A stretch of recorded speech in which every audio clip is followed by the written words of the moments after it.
Le sac à 23 500 francs, à prendre ou à laisser.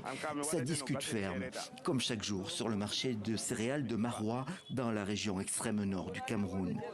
Palata Adamaou vient s'approvisionner auprès des producteurs.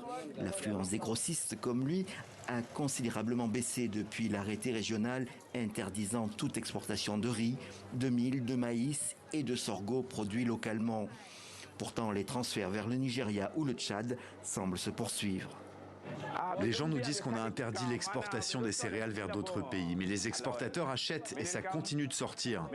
Ils viennent acheter dans nos magasins. Nous ne savons pas qui est qui. Certains achètent 50 sacs de céréales, d'autres 100 sacs. Nous leur vendons et ils partent avec. Avec cette mesure d'interdiction, les autorités veulent maintenir un approvisionnement régulier et à un prix raisonnable pour les consommateurs locaux. Or, selon une étude récente, 80% de la production des céréales cultivées dans le nord du Cameroun est exportée vers les pays voisins car ils peuvent acheter plus cher. Pour nos propres consommateurs à l'extrême nord, ils ne peuvent pas payer plus de 10 sacs par an, un peu de famille.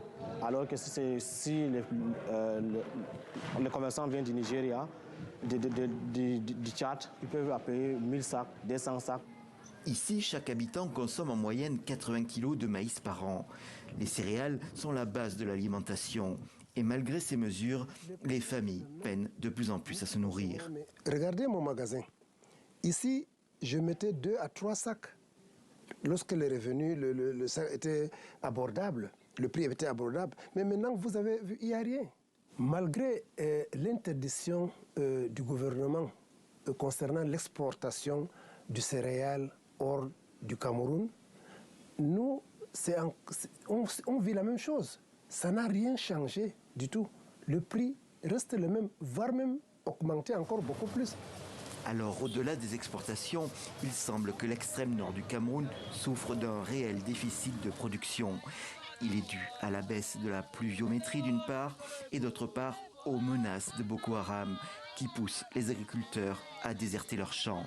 L'afflux de réfugiés centrafricains et nigérians n'a fait qu'accroître la pression sur le marché.